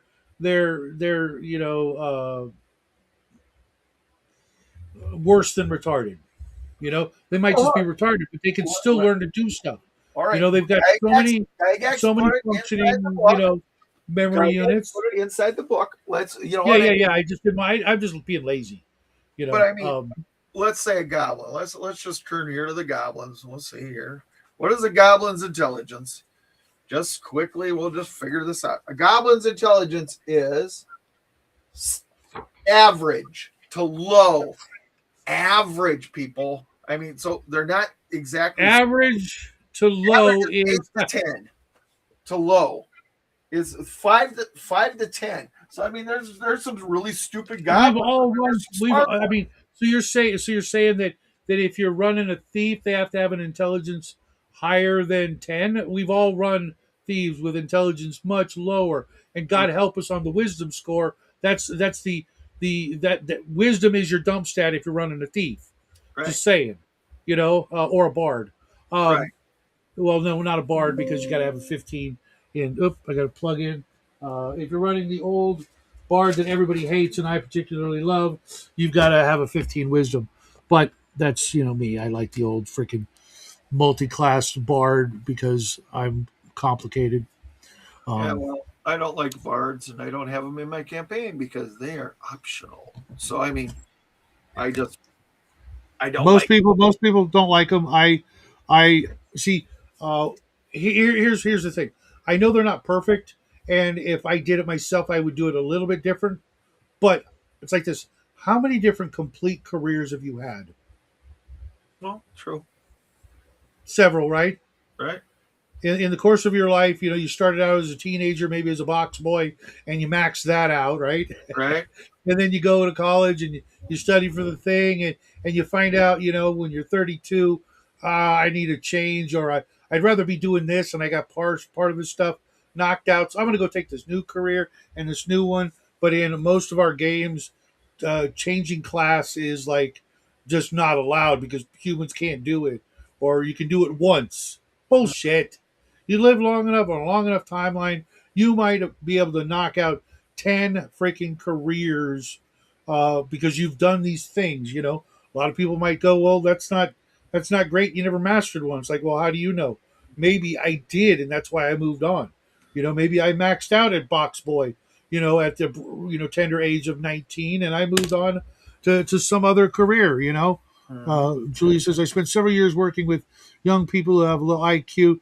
The fact that they are not as cognitively capable does not always have Whoa, much to whoa, do whoa, whoa, whoa, with whoa. other life skills. I've met some youth that are having mental that have mental problems either from an accident or birth or whatever.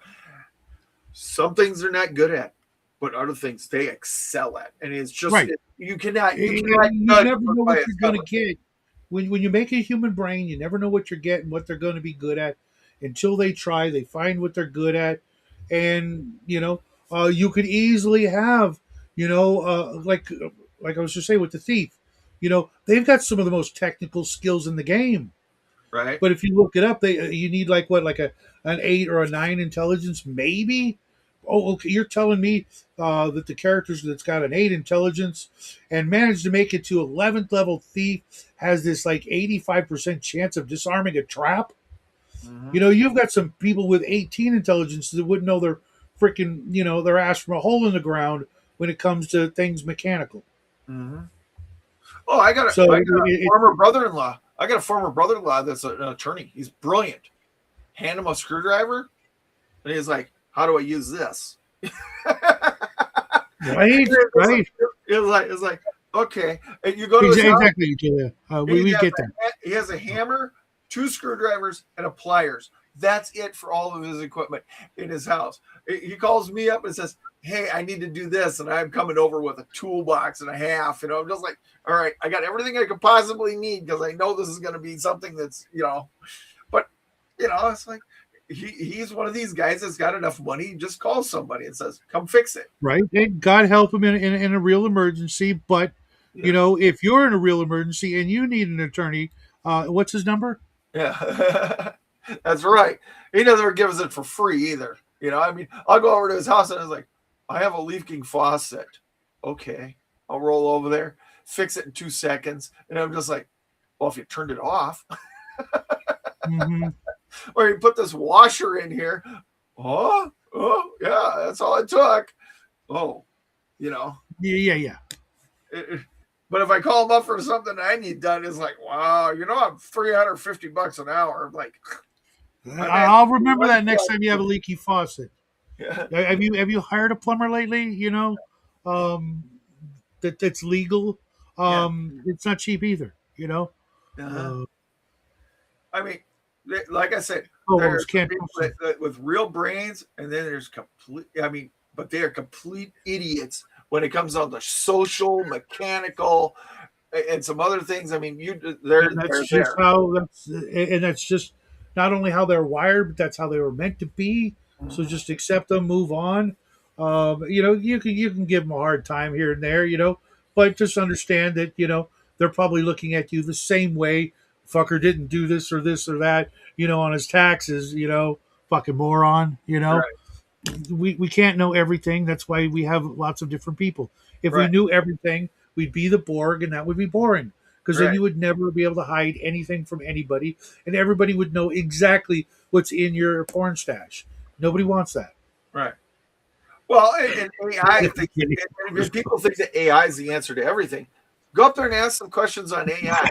Watch it screw the pooch. It will, because I've used AI when I've been doing some. I'm in a lawsuit right now. I use AI to figure out what statutes I'm going to have to look under.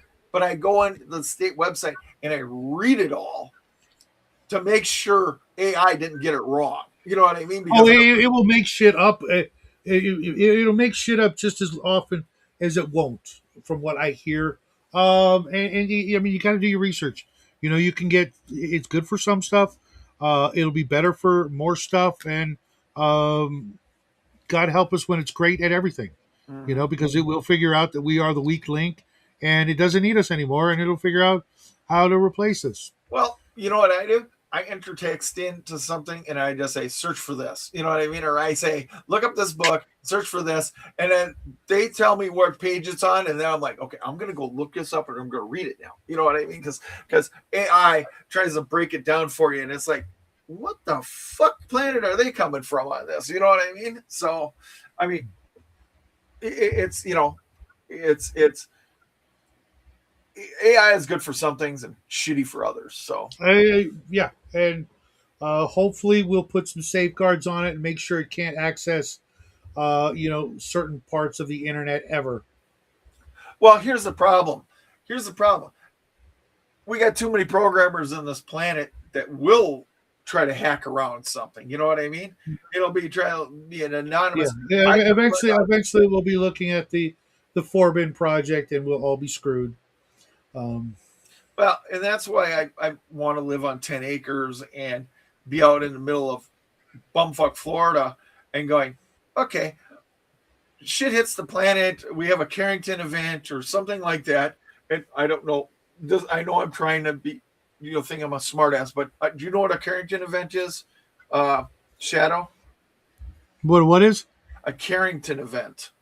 Yeah, isn't that like a coronal mass ejection? Right, and it hits the Earth, and we lose You're all our fucked. EMP. It's an EMP slash coronal event that hits the Earth, and all of our electronics goes boom. And I want to be out in the country, grow my own food and everything else, and going, all right, society's going to shit around me. All these people in Miami, Orlando, and different places are starving, and I'm sitting here eating a steak on my grill. You know what I mean? Mm-hmm. I'm not, that's why I'm at BFT or whatever BFT is. Mm-hmm.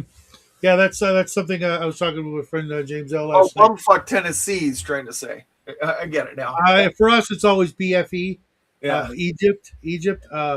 Not that we're anywhere near Egypt, but it sounds funnier.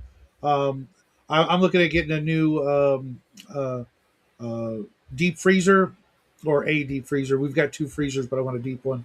Uh-huh. Like a cloth, something I can put a body in, Right. of a deer. A cow. Oh yeah. But see, I mean, I got my my druthers, and I would rather be in someplace that I have. Don't worry. I don't have to worry too much about bullshit happening. You know what I mean? Look, I Yeah. got one driveway, and and in Florida, not like Minnesota. Minnesota does not have a castle law, and in Florida, it's like no. See all those postings up there along the street? It says "Do not trespass, or you will be shot." and I wouldn't even say you would be shot. It's I raise pigs. yeah, They will well, never find exactly. you. I mean, They will never find you, and because you're a degenerate, no one's even going to think to look here because they have no idea why you would be here.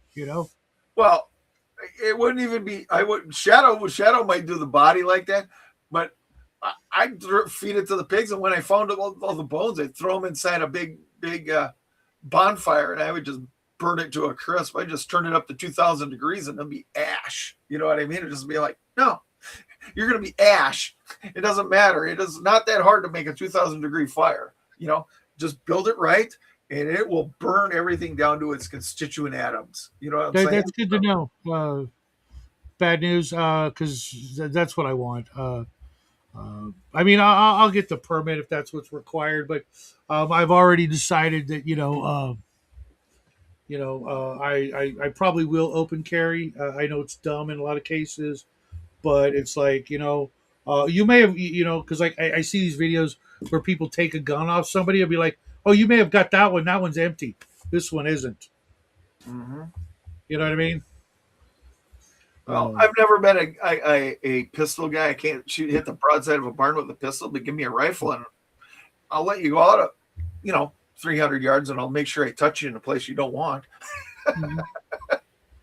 Yeah, I'm okay with whatever, but it's just like they just keep pushing us. What are you gonna do, right? Back home in Germany, we don't have any weapons at all. Well, given our messed up past, no wonder. Yeah, you know what? That was a long time ago. When we can't blame people uh, who aren't here for the current situation. If you didn't do the thing, uh, and your parents didn't do the thing, why are you getting blamed for the thing? It's like we've got situation here. People want money from people who didn't do a thing, given to people who didn't suffer the injustice. I'm like, shut up! You're not getting a penny of mine. yeah. Hey, Julia, uh, wonderful that you're from Germany, but that place is so screwed up now. It's going to be, well, you might as well call it the new Mecca of Islam because of Angela Merkel. I mean, I've seen some of the stuff that you guys are doing over there. They did over there. I'm like, no, forget it. I wouldn't want to live there. It's going to be no, sorry. Yeah, and I highly recommend solar versus gas. The solar generators are, in addition to being quiet, etc., you can easily disguise them as the solar panels on your roof, and no one needs to know that your refrigerators are running, even though your lights are out. Just saying.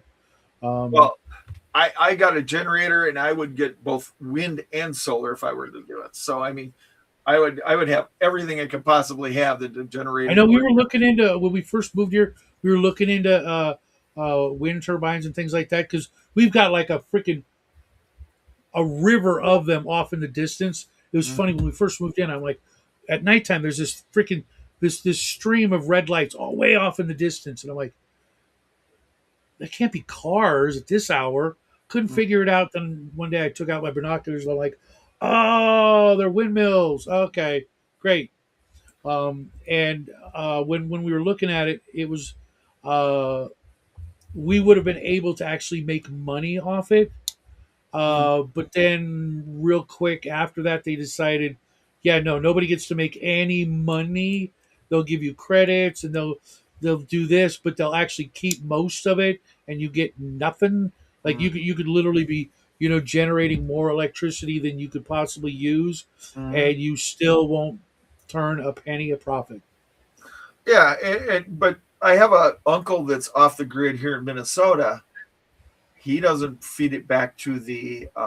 He doesn't feed anything back to the grid himself. He went and got some forklift batteries. He's got like three of them, and they're set up in his garage, and that's what he powers the whole house on. And he's got a mass heater, they call it. And you just feed it full of logs and it just heats the whole house during the wintertime and stuff like that. And I'm like, yeah, I mean, I'm going to just bring I'm going to bring a potbelly stove to Florida with me. And if God forbid, I have 3-4 days that are going to be too cold, I'll just turn on the potbelly stove and sleep on the couch. You know what I mean? So, you know, You're not wrong, Stephen. Water is a biggie. Living in the desert, but I recently found out how to pull it from the air. So while everybody else around here might be struggling, I know a few things to do. And if it got bad, everybody would leave, but me.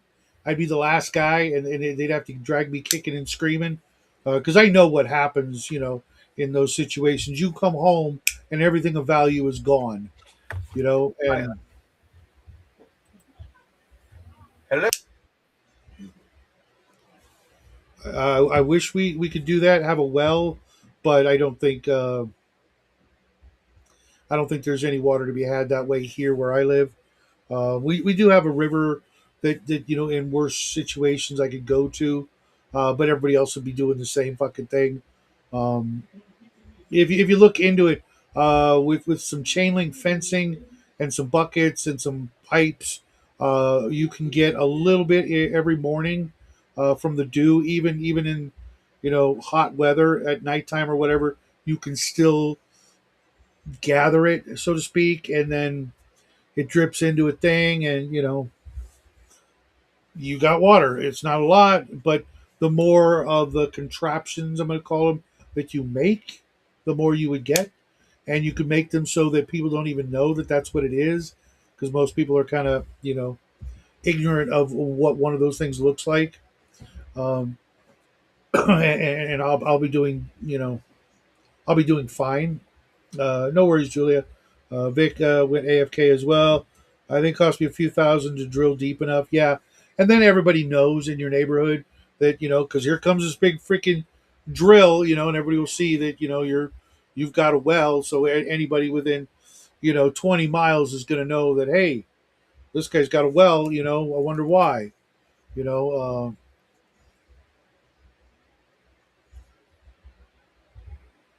That's awesome, Daryl. That's awesome. Um, and it takes up a lot of room and it's heavy, but the peace of mind is priceless. Yeah. We've got a water store down the street, where you get purified water. And he's got these big ass, 5,000 gallon tanks. And I'm like, man,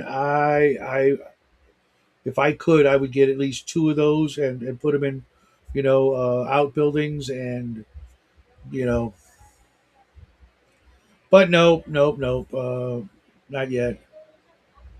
Right, water takes a lot more room and it's heavy. Oh, I read that already. That's why you have the gun. Yes, yes, or several. But you have uh, other protection. That's something that we should all also invest in. We've got a store down the street. I kid you not. That's all they sell is protective clothing, if you will, which blew my mind.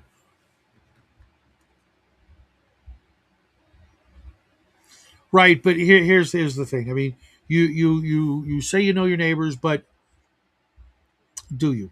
I mean, ride or die, or just good neighbors. Because even good neighbors, as we all remember from the old Twilight Zone episodes, will lose their freaking shit if they didn't prepare. That's what I worry about. I've got, I know everybody in the neighborhood, and I know everybody in the neighborhood, with two exceptions, are completely unprepared, and even those that are prepared would still probably be the first to pack up and leave if they were, thinking it was going to get bad. If they said, well, we're not, no trucks are going to be coming out to your area for, the next 6 months. I wouldn't be going anywhere. I wouldn't be like, oh, time to go, back to this big city. Yeah, that's no, no, not doing that. I used to do reloading too when I was younger, and uh, out here you can't. It's legal, but you can't find any of the equipment. I mean, the little pieces. You can find the big parts, but you can't find the little stuff. It's just it doesn't make it out here. People buy it everywhere else, and it just doesn't get here. I wish it did because that's something that is a very handy skill and supplies to have when it gets bad, or if, just to save money for you know that's nice. I wish I could do that, but um, I prefer high calibers, so uh, there's a good chance that like anything I would do that with would go through my walls, the neighbors' walls, etc. So I got to be very careful and never you know if something bad happens, I usually go for like a blunt instrument or something. If I got to do like a perimeter check or I hear something funky, I'm not going to go with the. I'm going to go with the thump thump. Uh, just because the mess and all the other crap, you just and land you in court for the rest of your life, um, trying to recover from that. I'll just clock somebody versus Glock somebody. How's that, right? That's cool. I thought about building a proper berm and stuff. I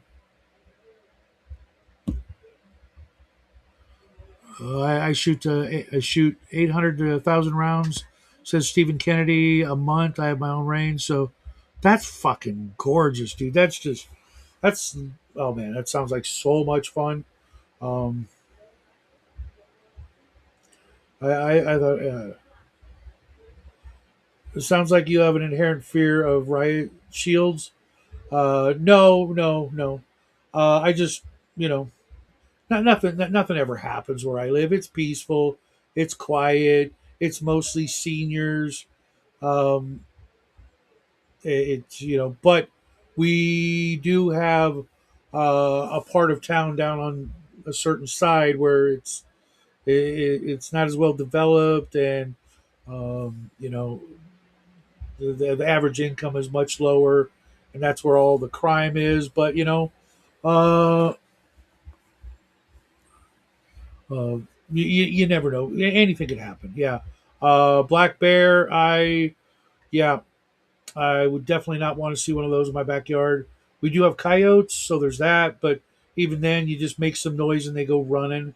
It's kind of why I did the video I did last week, or was it this week, about animal encounters. They in our games they should be mostly just something to see, nothing to roll initiative for. Nine times out of ten, it should just be like, oh hey, yeah, we saw a moose, or we saw some deer, or oh look, squirrels, right?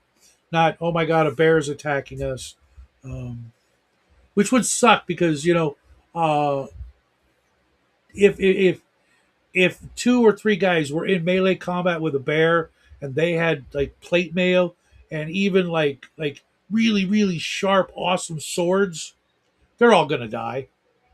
You know what I mean? Nobody could do melee against a grizzly. You just can't. That's going to kill all of you. It's going to kill the whole party. It's going to kill the horses, the donkeys, everything. If it wants to, it's going to win. You know, uh, maybe your bows and arrows and crossbows might might slow it down a bit, but them things are fast, and you might get the bear, but the bear's going to take out quite a few of you, right? And all you have is a baseball bat. Yeah.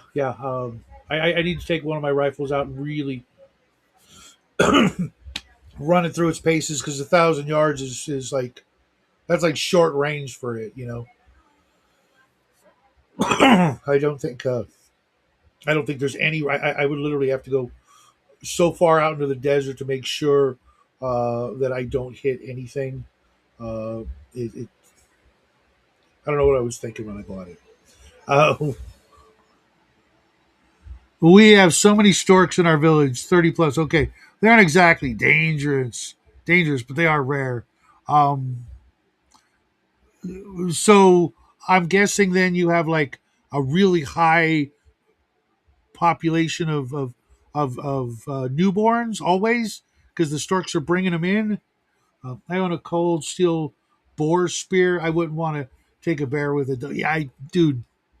Yeah, yeah, dude. You're gonna be pissing your pants, and freaking out. And the bear doesn't have to do anything but just go, and your dog food, or bear food or whatever.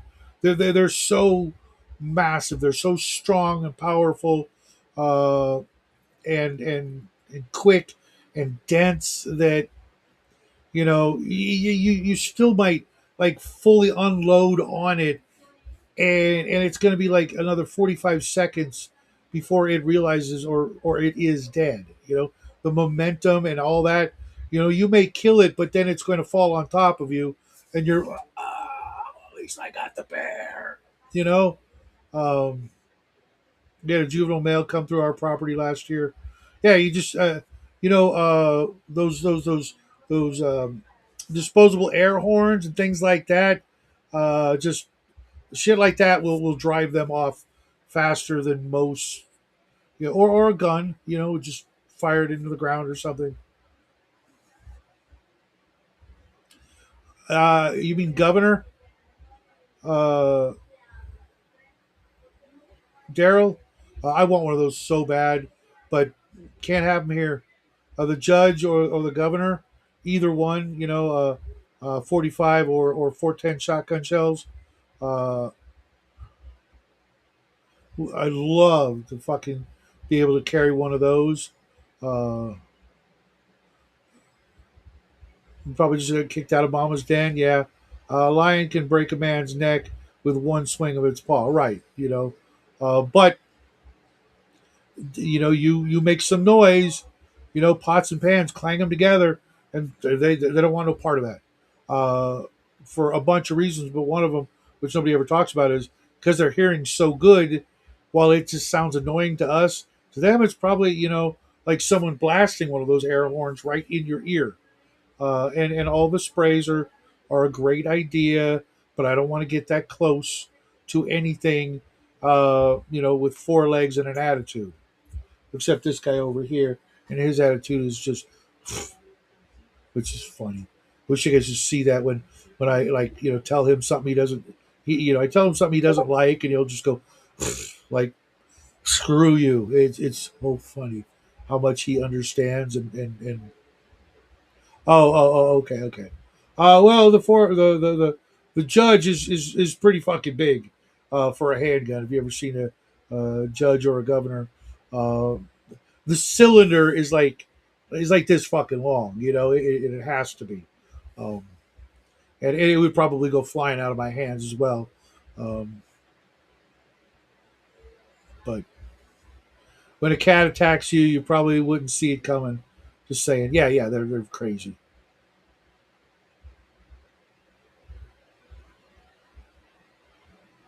Right, right. Trained dogs as well. That's why in your RPGs you should get one or a few as quick as possible. Um, Tactically speaking, for guarding and all kinds of other stuff. Uh, Cheap, and you don't have to. Even if you spend like 50 gold on a great guard dog, you never have to spend any more money on it again. It just eats whatever you can find that it can eat, and that's it. It doesn't need a pay raise. It doesn't need grooming like our frou dogs and stuff like that. Maybe a new collar every once in a while. You train it, you treat it right, and it will go out of its way to protect you.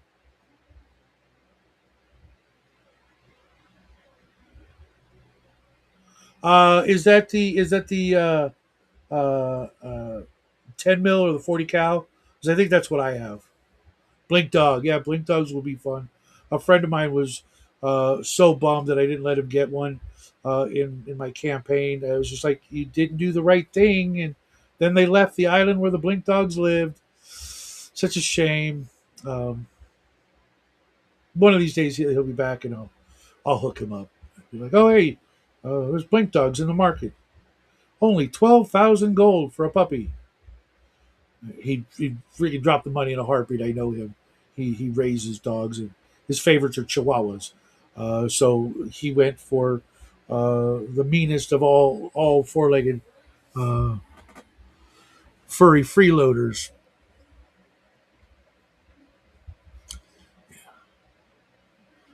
I wonder if Vic's coming back. Hey, that's exactly my point. Not only will they let you know when there's like any. I mean, my dog will bark if a leaf goes into the yard to let me know. Hey, dude, there's a leaf in our yard. You want me to go get? um, or if anybody walks by our house, or if a car drives by, or if any of the UPS, FedEx, mail trucks come by, he lets us know. He'll let me know that there's a squirrel or a lizard in the backyard, and he wants to go get it. So if you know goblins or kobolds or orcs are sneaking up on the camp, that dog will let you know with time to freaking make dinner first. Um, Before they get there. That's how uh, good their ears and nose are, especially if they really don't like the thing, like orcs or something like that. If they've been trained to dislike orcs or kobolds or goblins or all that crap, they'll be like, "Hey, dude, there's freaking orcs about a mile away. Might want to prepare, or get the hell out of Dodge or whatever." Um, so yeah, if you can, get them, or if, like me, your world has other animals that are new to your world, they can get those, and you can make up, cool creatures. It's like a giant squirrel, but they act like dogs, or something like that. Make up some cool lizard or something that's indigenous to your world. That way, you can make up all the cool, factoids about it, that it'll do this and they're good at that or whatever, so it's not always, dogs or hunting cats or things like that. Steven, 3 minutes without air, 3 days without water, 3 weeks without food. Rules of the game to remember. Those are rules I live every day. Not in the forefront, but in the cranium somewhere. As a longtime prepper, you know, you gotta you gotta be prepared every time any member of my family goes anywhere in the car. Do you have water? First thing, do you have water? Don't have to worry about the air running out, and they're not going anywhere that they're going to be 3 weeks away from food unless they, somehow find a cliff and drive off it. So the bad thing is I live right off the U.S. highway, but the good thing is my driveway is like a quarter mile long, so I'm not right up on it, uh, right up a hill with trees. Can see them coming, but they can't see you. That's awesome. I have only limited knowledge of firearms. Yeah, I was never allowed to own any or get a gun license either because my mother made it clear to me back then if you touch a gun, I won't know you anymore. The background to that is my dad sadly shot. Oh, I'm real sorry to hear that. Well, there's always crossbows. Real hard to shoot yourself with a crossbow, or a longbow, or a short bow, or a slingshot, or there's all kinds of nifty batons and things like that, or spray. And if you can't get any of that, then get a really good whistle or multiple versions of the little air horns. It's like a little can of hairspray with a big red a cone horn thing, and you just go. Brap, brap. They sell them for like sporting events and things like that. They work real good at alerting your neighbors that some shit is going bad, and the universal uh, alert is three bursts or three whistles. Two, two, two, one, two, three is universal for I need help, or SOS or whatever. There's all kinds of things you can do to make yourself safe in the world. And I mean, unless you still live with your mom, she don't need to know. Um, you know, and definitely have a good first aid kit. Absolutely. Um, that kind of goes out without saying. Yeah, I don't talk about the number. That's nice and impressive. Uh, yeah, but you could also get good old fashioned just a regular longbow, and I mean you can't hurt yourself except with snapping the bowstring on your arm, improperly, and that's a far cry from anything else. And if you have a range or whatever, and yeah, I don't mess with composite and complicated. I've got a nice simple longbow. I can string it in like 10 seconds and thump thump thump thump if I need to, but it's never gonna happen. It's more for sport, just to see if I can hit the target. CB radios and things like that are all absolutely good. Yeah, I haven't shot a bow in a long time, but there's also a lot of videos out there that will show you how to make a really really good bow with some simple materials at the hardware store that every hardware store has, and just good old fashioned paracord, and you can make something that in a pinch that not only can you use if you needed to, but you could also take apart and it doesn't look like what it's going to be in like 2 minutes. But since it looks like Vic is not going to pop back in, and I'm at the 2 hour mark, I'm going to wish you all a wonderful weekend. Uh, and I got to go do some people stuff.